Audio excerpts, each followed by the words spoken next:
Federal agents sent to restore order in Portland have poured petrol on. Imagine a world where news headlines have the sheer power to shape not only just what we know, but how we feel and what we believe. Well, actually, it's not science fiction. It's the mere reality of our information age today. Framing the Black Lives Matter movement, an analysis of shifting news coverage in 2014 and 2020, isn't just an academic paper. It's a wake-up call. How have the stories about the BLM movement evolved in the past 6 years? And what does it say about our society? This study highlights the erasure of Black women in digital media, the mainstream media's undermining of the BLM movement's legitimacy, and the methodological approaches to examining media coverage biases. In this video, I examine the writings of Nikita Carney and Jasmine Calaque as they peel back the layers of news coverage and discover how a mere word or image can actually influence the world. What was a largely peaceful protest has escalated into violence. The BLM movement, the largest Black mass mobilization since the Civil Rights Movement, has mobilized approximately 26 million people in the United States alone. It began following George Zimmerman's acquittal for Trayvon Martin's murder in 2013, with the hashtag Black Lives Matter creating a media frenzy. Media coverage allows social movements to gain legitimacy and advance agendas. However, it can work to silence social movements by denying activists of a broader platform and undermine their claims. Mainstream media typically report on protests and social movements in an episodic approach, not a holistic or a thematic one. Nikita Carney and Jasmine Calaque introduced the protest paradigm, a template that journalists use to report on protests that prioritize spectacle and conflict over substantive issues. The movement's utilization of social media has played a pivotal role in shaping public discourse, mobilizing diverse populations, and rapidly disseminating information.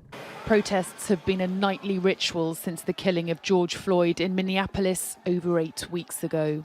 But crowds have only grown since federal troops arrived here, now protesting their very presence in this city. This study analyzes mainstream media coverage of the BLM movement in 2014 to 2020, focusing on the coverage of the grand jury's decision to not indict NYPD officers in the murders of Eric Garner, Breonna Taylor, and George Floyd. It monitored 5 of the top U.S. newspapers for the keywords Black Lives Matter or hashtag Black Lives Matter following these tragic deaths. Inductive analysis was used to code the articles, paying special attention to the silences where certain themes, like the role of Black women in historical context of BLM protests, were pointedly not discussed. The data showed that many 2014 articles undermined the BLM movement's legitimacy by depicting it as merely a slogan.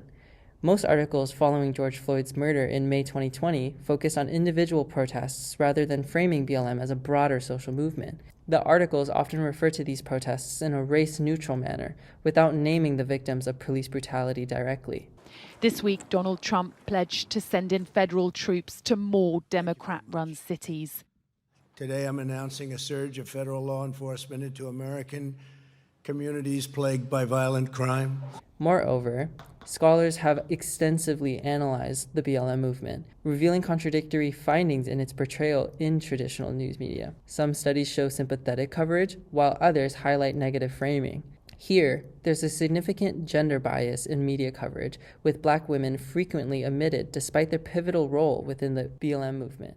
Analysis of media coverage reveals an absence of dialogue surrounding these Black women, despite George Floyd's death coming on the heels of Breonna Taylor's. Alongside the images of George Floyd in Louisville, there is a picture of another Black American who died this year at the hands of the police. The circumstances of her death still being investigated, even as we speak. Yeah.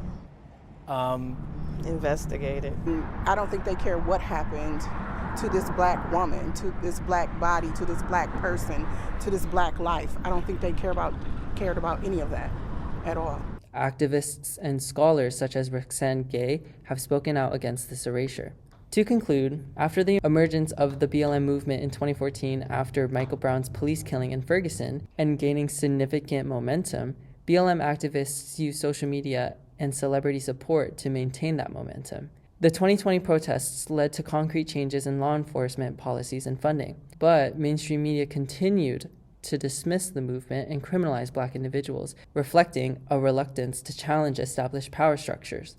The future of mainstream media coverage of BLM remains uncertain as alternative narratives and grassroots organize challenge for traditional media outlets.